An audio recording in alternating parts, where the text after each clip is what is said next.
For decades, the United States has been the dominant superpower of the world. Its military might, economic influence, and cultural dominance have shaped global politics since the end of World War II. From NATO alliances to the Bretton Woods financial system, from Hollywood to Silicon Valley, America's reach has extended across continents, influencing economies, governments, and even the aspirations of billions. The US dollar remains the world's reserve currency, and its military presence spans the globe, with more than 750 bases in more than 80 countries. But now, a new player is rewriting the rules of the game. China, once dismissed as a sleeping giant, has awakened, and its rise is shaking the very foundations of American power. Over the past 4 decades, China has transformed from largely agrarian society into the world's second largest economy, challenging US dominance in trade, technology, and geopolitics. With its Belt and Road Initiative, China has extended its influence across Asia, Africa, and Latin America, offering infrastructure investments and economic partnerships that rival Western institutions like the IMF and World Bank. The Chinese yuan is increasingly being used in global transactions, and China's rapid advancements in artificial intelligence, 5G technology, and military modernization pose direct challenges to American supremacy. So, so why is China's rise America's worst nightmare? The US has long relied on its position as the world's primary superpower to dictate global rules, control trade networks, and maintain its strategic military edge. But China's emergence threatens to disrupt this balance. Its alternative governance model, the US, sees China's rise not just as an economic competitor, but as a fundamental ideological and strategic rival. The trade war, technological decoupling, and tensions in the South China Sea are not just disputes over policy, but signs of a deeper struggle for global dominance. What does this mean for the rest of the world, especially for developing nations that have long been caught in the grip of Western control? Many countries in Africa, Southeast Asia, and Latin America are now looking to China as a viable alternative to Western influence. Unlike the US, Unlike the US, which often attaches political conditions to its aid and investments, China presents itself as a partner that offers economic growth without demanding political concessions. This shift is redefining global alliances as nations weigh their options between the US and China. And most importantly, does the world really need America's so called leadership anymore? For years, the US has positioned itself as the guardian of democracy and the global enforcer of stability, but its interventions, whether in Iraq, Afghanistan, or Latin America, have often led to instability rather than peace. As China continues to expand its influence, the world is witnessing the emergence of a multipolar system where American hegemony is no longer a given. To understand why America fears China, we first need to examine how the United States rose to global supremacy and why its dominance is now under threat. The United States emerged from World War II not just as a victorious nation, but as the only major power with its infrastructure untouched. Unlike Europe, which was left in ruins, or Japan, which had been bombed into submission, the US stood strong, its economy surging with wartime production and industrial power. The Soviet Union, despite its victory, had suffered catastrophic losses, both in human lives and economic stability. In this post war landscape, America was not just another powerful nation, it was the only one truly positioned to shape the world order. With the world in disarray, the US capitalized on its unprecedented advantage. It launched the Marshall Plan, pouring billions of dollars into Western Europe to rebuild economies and secure allies against the rising influence of the Soviet Union. But financial aid was just one piece of the puzzle. The US established institutions like the IMF and World Bank, and later the World Trade Organization, all designed to integrate global markets under an economic system that favored American interests. These institutions were not just about economic stability, they were about control. Nations that sought financial assistance found themselves in a trap. American backed loans came with conditions: privatization of industries, market deregulation, and structural adjustments that often weaken local economies while making them dependent on US dominated global trade networks. John Perkins, in Confessions of an Economic Hitman, exposed this strategy, writing, "We economic hitmen have created the first truly global empire, and we've done it primarily without the military. Instead, we use international financial institutions to saddle nations with massive debt so large they can never repay it.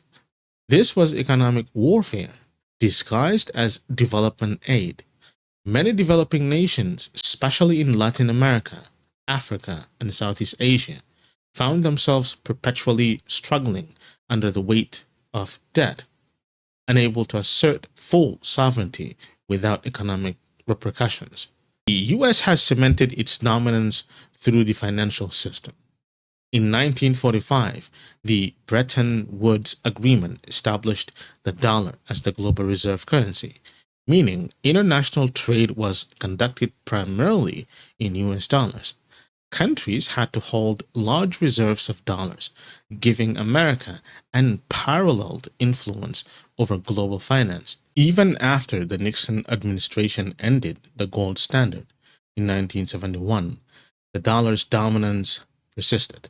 Reinforced by its connection to oil, the petrodollar system ensured that oil transactions were conducted in dollars, further entrenching US financial control. But American dominance was not built on economic power alone. The US maintained a vast military presence across the world, with hundreds of bases in strategic locations. NATO, formed as an alliance against the Soviet Union, continued to serve as a tool for US geopolitical interests even after the Cold War. Meanwhile, military interventions in the Middle East, Latin America, and Asia ensured that any threats to American supremacy were swiftly neutralized. Despite its overwhelming dominance, history tells us no empire lasts forever. The Romans, the Ottomans, the British, they all believed their rule was permanent, yet they fell, weakened by internal decay, external challenges, or both. And now, America's dominance is facing its greatest challenge yet: China. China's rise is not just economic, it's strategic, technological, and political. While the US focused on maintaining its global military presence and financial influence, China took a different path, one that emphasized economic partnerships, infrastructure development, and technological innovation. The Belt and Road Initiative has secured China's foothold in Africa, Asia, and even parts of Europe, offering developing nations an alternative to the IMF and World Bank. Unlike the US, China does not impose political conditions on its loans. Meanwhile, America faces increasing internal struggles, economic inequality, political division, declining industrial output, and costly foreign wars that have drained resources and credibility. The cracks in the American empire are showing, and China is positioning itself as the next global leader. The question now is not about whether America is declining, but how fast. And more importantly, what will the world look like when China takes its place? China's rise did not happen overnight. It's the result of decades of strategic planning, economic transformation, and a deep understanding of history. After all, China was once the greatest power in the world. For over 1,000 years, the Chinese Empire was the center of global trade, science, and culture. The Silk Road connected China to the Middle East, Africa, and Europe, allowing Chinese inventions like paper, gunpowder, and the compass to shape civilizations far beyond its borders. Its economy was the largest in the world, its cities among the most advanced, and its cultural influence unmatched. But then came the century of humiliation, a period from 1839 to 1949, when Western powers, particularly Britain, France, and later Japan, tore China apart. The once mighty empire found itself powerless against foreign incursions, forced treaties, and internal rebellions that weakened its sovereignty.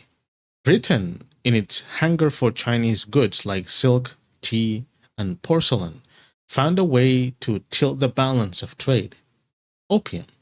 The Opium Wars were a devastating blow. British merchants flooded China with opium grown in British controlled India, leading to a widespread addiction and social decay. When the Qing dynasty resisted, Britain retaliated with military force, crushing Chinese defenses and imposing humiliating treaties that ceded Hong Kong to foreign powers and gave Western nations significant control over Chinese trade. Other colonial powers, including France, Germany, Russia, and the US, followed, carving out spheres of influence within China. At the turn of the 20th century, China was in chaos. The Qing dynasty collapsed in 1911, leading to the establishment of the Republic of China under Sun Yat-sen. But instability persisted as warlords controlled different nations. By the end of World War II, China was exhausted, fragmented, and economically shattered. But as Mao Zedong famously declared when the People's Republic of China was established in 1949, the Chinese people have stood up. With that proclamation, China embarked on a long journey, one that would see the nation rise from poverty and foreign control to becoming an economic powerhouse. Mao's early policies focus on consolidating control, redistributing land, and industrializing China. But his economic programs, such as the Great Leap Forward and the Cultural Revolution, led to disastrous consequences. The turning point came in 1978 when Deng Xiaoping introduced sweeping economic reforms. Unlike Mao, Deng embraced pragmatism over ideology, famously stating, "It doesn't matter whether a cat is black or white, as long as it catches mice." This philosophy guided China's transformation. Deng's reforms introduced market principles while maintaining state control over key industries. Special economic zones like Shenzhen became experimental hubs for foreign investment. Farmers were allowed to sell surplus crops, boosting agricultural productivity. The results were extraordinary. Over the next 4 decades, China lifted more than 800 million people out of poverty, urbanized at an unprecedented rate, and became the world's manufacturing hub. Cities like Shanghai, Beijing became financial powerhouses, while infrastructure projects like high-speed rail networks, ports, and highways connected the country in ways never seen before. China's return to greatness was no accident. It was the product of historical resilience. One of the biggest reasons why America fears China is the Belt and Road Initiative. This massive infrastructure project, launched in 2013 by President Xi Jinping, spans over 140 countries and involves trillions of dollars in investments in roads, railways, and energy projects. It is the largest global development strategy of the 21st century, reshaping trade routes and economic partnerships across Asia, Africa, Europe, and Latin America. Unlike the IMF and the World Bank, which have been accused of imposing crippling debt and strict economic conditions on borrowing nations, China's approach is different.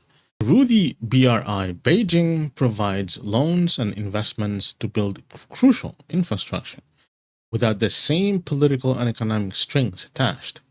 While Western financial institutions often demand that countries cut social services, privatize state owned enterprises, and allow foreign corporations to dominate their markets, China focuses on long term development. For many developing nations, it is a game changer.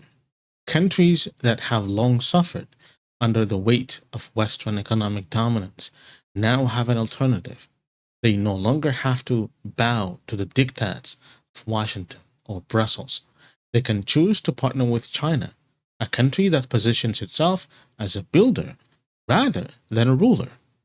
Take, for example, Pakistan's Gawadar port, which has been transformed under the BRI into a key hub for maritime trade, or the China Lao Railway, which has opened up new economic opportunities for a landlocked nation. Across Africa, Chinese built roads, bridges, and power plants are accelerating development in ways that Western aid programs never could. As former Malaysian Prime Minister Mahathir Mohamad once said, we should be thankful to China for helping to develop our country, not fear them. But for the US, this is a disaster. Why? Because the more countries turn to China for investment and economic partnership, the less influence America has over global affairs. The traditional tools of US dominance, sanctions, military interventions, and economic coercions become less effective when countries have an alternative source of support. Washington fears that as China continues to expand its economic reach, the US will lose its ability to dictate global policies. The BRI is not just about infrastructure, it's about reshaping the balance of power, and that terrifies the American establishment. For decades, the US has attempted to contain China's rise through various strategies: economic pressure, military alliances, and diplomatic maneuvering. From trade wars and sanctions to technological restrictions and military partnerships in Asia, Washington has made repeated efforts to control Beijing's growing influence, but none of it has worked. In fact, China has only grown stronger. And here's why. One, China's economy is too big to ignore. China's economic expansion has been nothing short of remarkable. Today, it's the world's largest economy by purchasing power parity, surpassing the US in real economic terms. It dominates global manufacturing, producing more steel, cement, and consumer goods than any other nation. China is also a critical player in global finance, holding trillions of dollars in US debt and leading massive infrastructure projects like the Belt and Road Initiative. With deep economic ties to Europe, Africa, Latin America, and Southeast Asia, China has built a global economic network that makes it impossible to isolate. Two, China controls critical supply chains. Beyond sheer economic size, China has positioned itself as a global leader in critical industries. It dominates the production of rare earth minerals, key elements used in everything from smartphones and electric vehicles to advanced military technology. The country has also become a powerhouse in semiconductor manufacturing, challenging the US and its allies in technological dominance. Despite American attempts to restrict Chinese companies like Huawei and SMIC, China is rapidly developing its own chip industry, reducing its dependence on the West.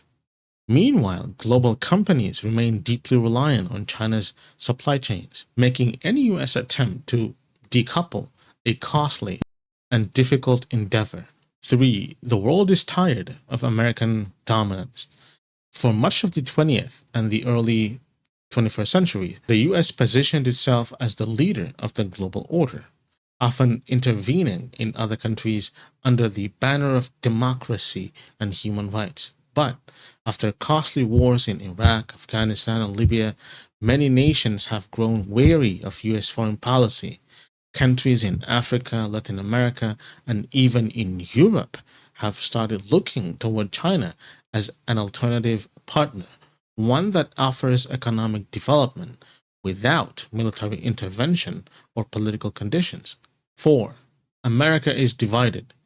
While China operates with a long term strategic vision, the US is increasingly plagued by internal divisions. Political polarization, economic instability, and social unrest have weakened America's ability to maintain global leadership, from domestic protests and government shutdowns to debates over foreign policy. Washington appears more focused on internal struggles than on competing with China effectively. Meanwhile, China's centralized governance allows it to push forward with long term goals. 5. The world is changing, and America cannot stop it. The simple truth is that the global balance of power is shifting. China is rising, and despite Washington's best efforts, its influence continues to expand, from technology and trade to diplomacy and military power. Beijing is shaping the future in ways that the US cannot fully control. The world is no longer unipolar, and America must come to terms with this new reality.